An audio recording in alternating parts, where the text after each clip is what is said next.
Welcome to What to Watch Wednesdays, hosted by someone's favorite film buff, Nathan. I love movies and I want to share that with you. From old originals to cult classics and foreign favorites, along with straight up drivel, WWW is your place for all things movies. So sit back, relax, and enjoy the show.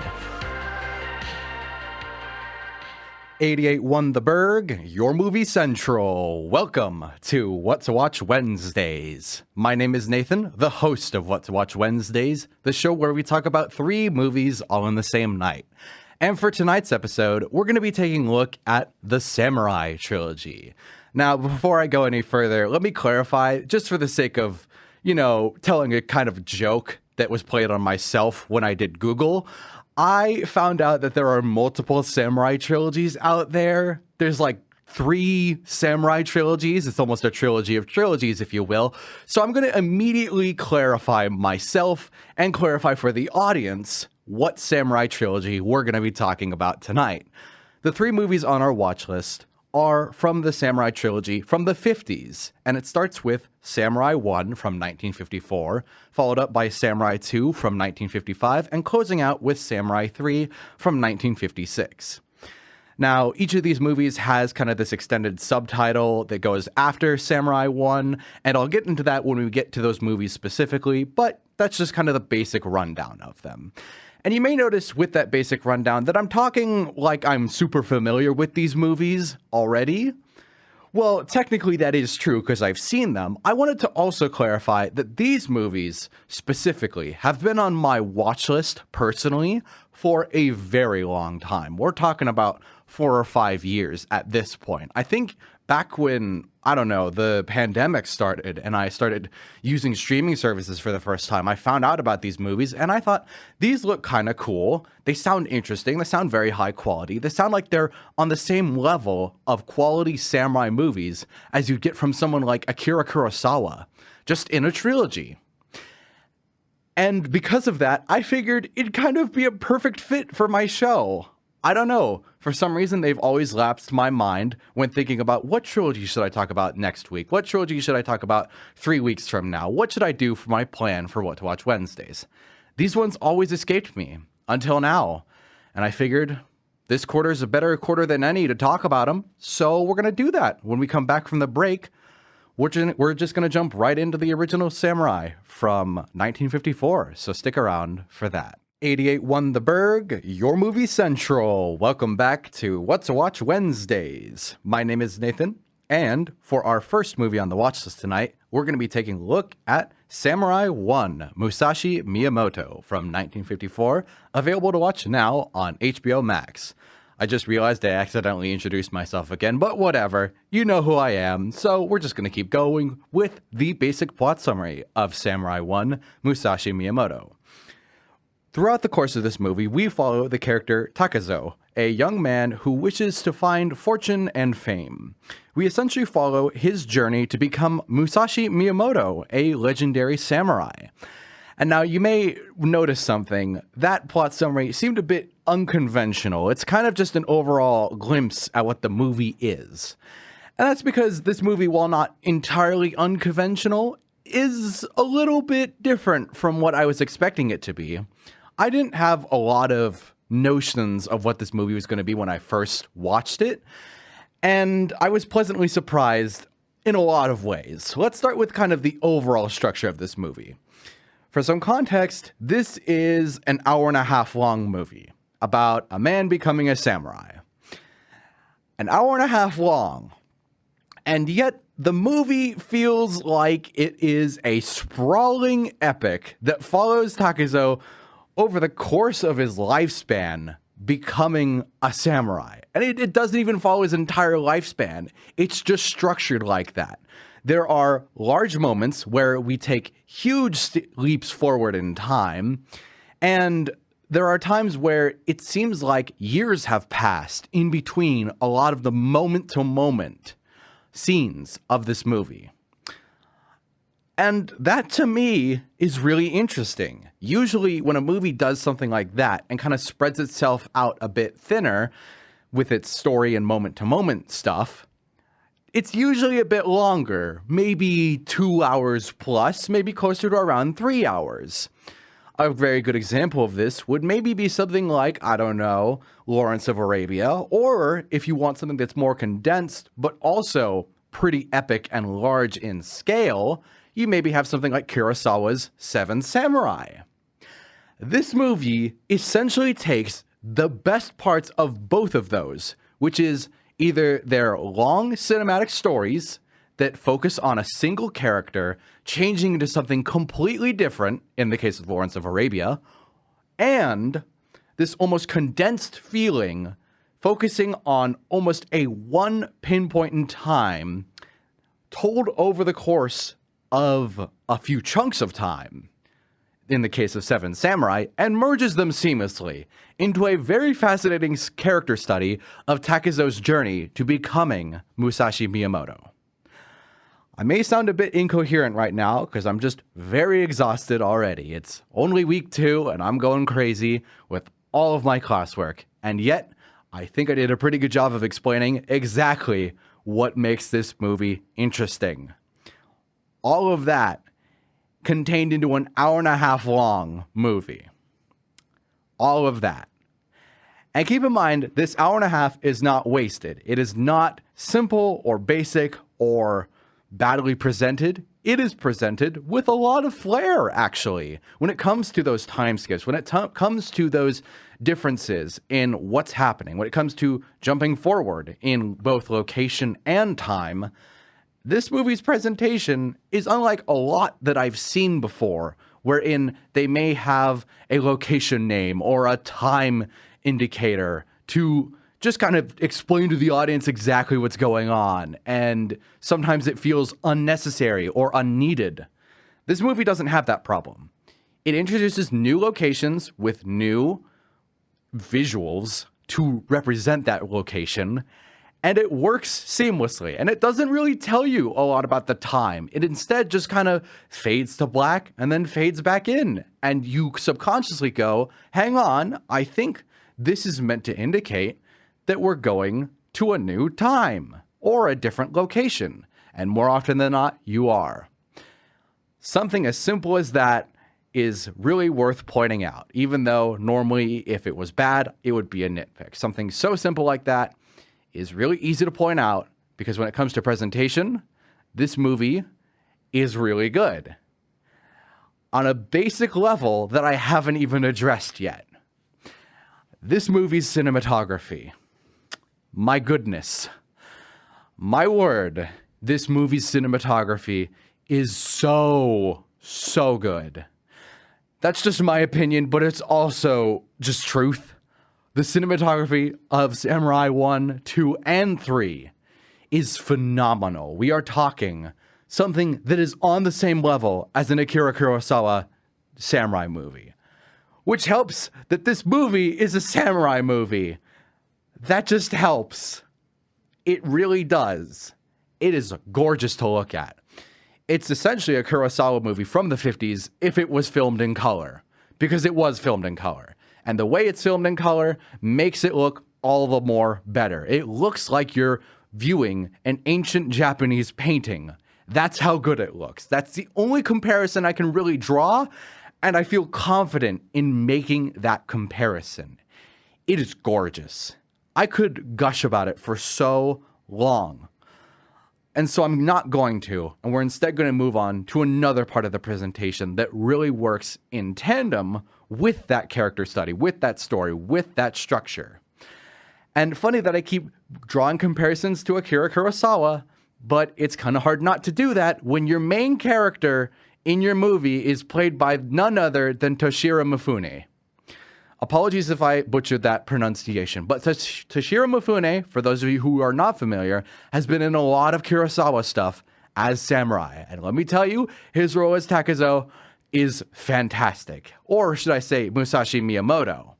He does a bang-up job, as he always does. But in the first movie specifically, he is this unbridled beast that needs to be tamed. And that's kind of the whole point of the movie. Over the course of time, he is tamed. That's his character arc, and it's really good at doing that. It's really good at doing a lot of things. If I'm being completely honest, if you are not familiar with samurai movies, if you're not familiar with Kurosawa work, if you're not familiar with Mifune work, I would still recommend this to you. That's how good it is. I would still recommend this movie to people who are unfamiliar with the samurai genre to begin with. They're unfamiliar with the roots. They're unfamiliar with one of the big name actors in that genre to begin with. I just recommend this movie to nearly anybody.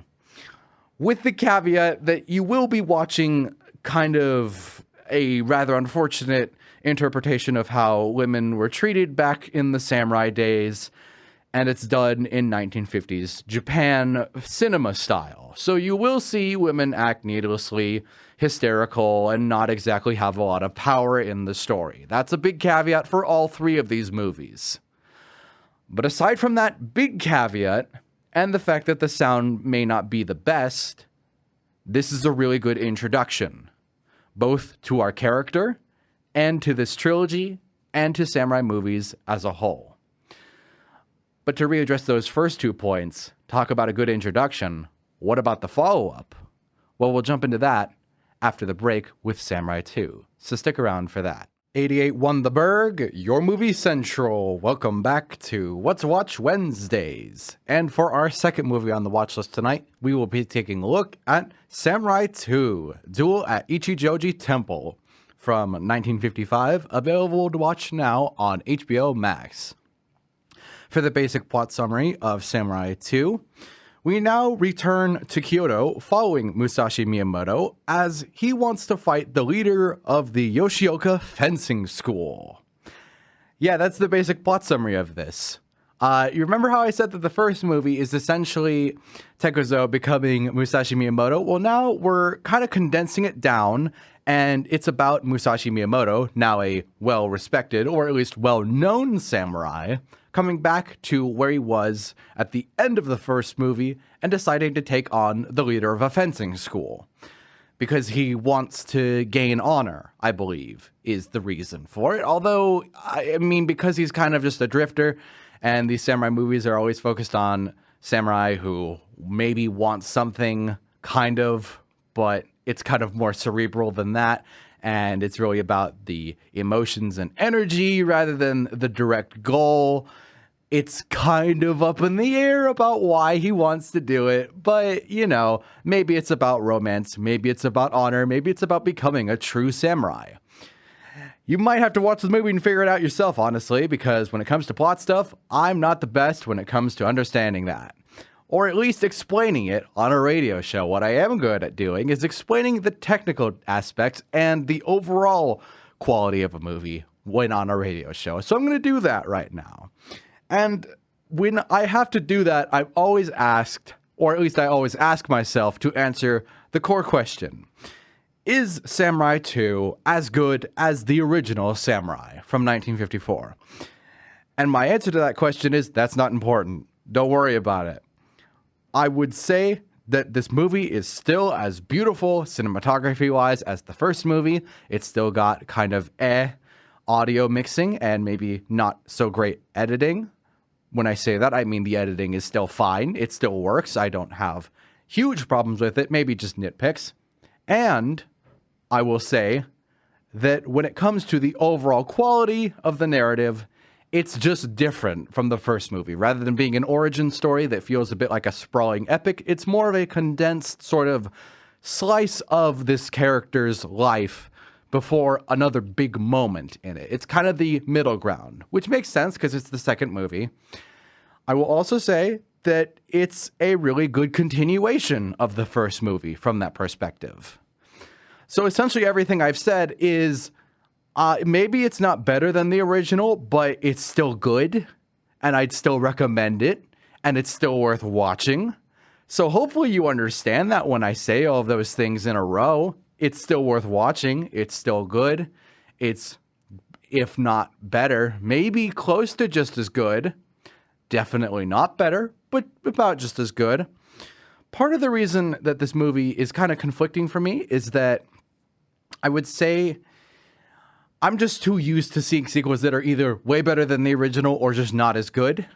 And whenever it comes down to a movie that is just maybe not as good as the original, but still good on its own merits. It's really hard for me to just kind of pick it apart and say, oh, this about it is worse, this about it is better. It's just like same overall quality, same overall thing, same people, same Toshiro Mifune being Musashi Miyamoto. He's just a different iteration of the character because it's a bit later down the line, so there's character development, which is good. But I will say when it comes to character and performance, there is a new character that will become more important for Samurai 3, which is Kojiro Sasaki. Again, apologies for that pronunciation, but Kojiro is interesting because I don't like the character, but he's an interesting addition. He's kind of the rival to Musashi.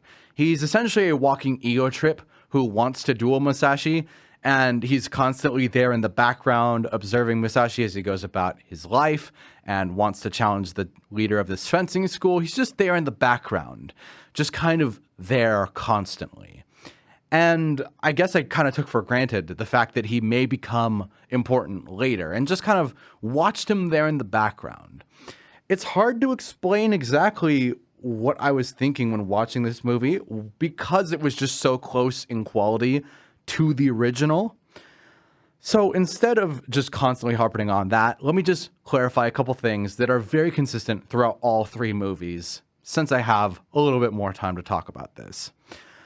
I think the biggest thing this movie made me realize is that Musashi Miyamoto is not a passive character. He's not someone who just goes with the flow, even when he does in relation to being a samurai who is supposed to go with the flow a little bit more. When it comes to the first movie, he's very active in his own story. He's very much a pushing against any obstacle that comes his way. And in the second movie, he seems to constantly be trying to overcome his obstacles and not succeeding. And let me tell you right now, that sounds so basic and so core, but it's also what makes him really engaging as a character to watch. Because there's a lot of obstacles that he runs into over the course of this movie that he's not even aware of, let me tell you. It takes quite a while for him to even meet the leader of this fencing school. And there's so many reasons for that. And while there are a lot of stupid reasons, they aren't ones that detract or make it feel boring. It's just an interesting way of approaching it from an obstacle perspective. I will also say that because of that, at times it veers a little bit close to being melodramatic in how it presents itself, rather than the first movie, which is more of this sprawling feel that has this drama and this almost inherent tragedy to it. This feels a little bit more on the melodramatic, kind of have a hysterical woman be all swooning over Musashi, or have Kojiro not be the nicest towards the women around him. And it's got that melodramatic feel, and it's not perfect, but I will say the final fight of this movie and the way this movie ends, while not justifying those things, is certainly interesting enough to make those things worth sitting through. And because of that, I think this is not the best in the trilogy, but it's not the worst. It's really hard to pick a worst out of the three. And I can tell you that it's definitely not the third movie, which will be the next movie on our watch list, Samurai 3. We'll get into that after the break. Stick around for that. 88 won the Burg, your movie central. Welcome back to What to Watch Wednesdays. And for our third and final movie on the watch list tonight, we will be taking a look at Samurai 3, Duel at Ganryu Island, from 1956, available to watch now on HBO Max. Again, apologies for the mispronunciation. Just look up Samurai 3 from 1956 if you're interested on what I'm talking about. At any rate, let's get into the basic plot summary of Samurai 3. We now follow Musashi Miyamoto, who is being challenged by Kojiro from the last movie to a duel.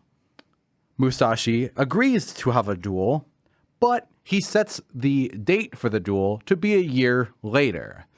Now, that sounds like kind of a basic plot summary, and of course it is, but it also sounds like a year. Could they really find enough for him to do over the course of a year this series? Do you think they could? My answer to that is listen, it's the Samurai Trilogy. The first movie felt like an epic, and it was only an hour and a half. I actually have a lot of faith that they're going to be able to find something for him to do over the course of the next hour that's going to justify this runtime. And you know what? They did. Of course they did. On the one hand, this may not be the best of the trilogy. I would say that this is where the three of them, out of the three, it starts to lose a little bit of the steam. It starts to lose a little bit of the spark that the original movie had, and it may not be the best. It certainly takes its time, and when it comes to an overall ending to a trilogy, it may not be perfect. It may take a little too much time at the beginning of the movie before we get to that ending conclusion. But at the same time, on the other hand, we have the fact that I don't really care about any of that. I originally thought I was going to say something a little bit more profound, like, oh, it manages to pull it off. It manages to have a really good ending. It manages to be a thrilling conclusion. It manages to tie everything together that the first and second movies set up. And while all of that is true, I also wanted to emphasize that I don't really care that it has flaws. I don't really care. Here's why.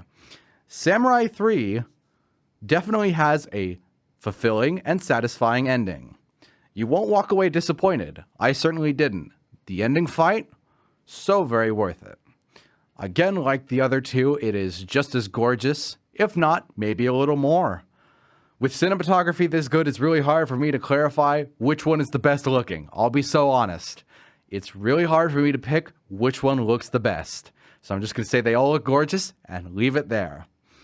I am going to say that when it comes to side characters, and I'm not just talking about the women that swoon over Musashi, I am talking about his companions. They're a little more fun in the third movie than they are in the second movie. The second movie kind of had this problem where it didn't know what to do with the side characters, especially Kojiro, who was technically a side character. Now that we're on the third movie, we have a little more identity to all of the side characters, and that's really good. The last 30 minutes of this movie are when things really start to heat up, but before that, I remember sitting watching this movie and thinking, okay, this is pretty good. I'm just watching it. I'm experiencing it. I may not be having fun, but I'm enjoying the watch.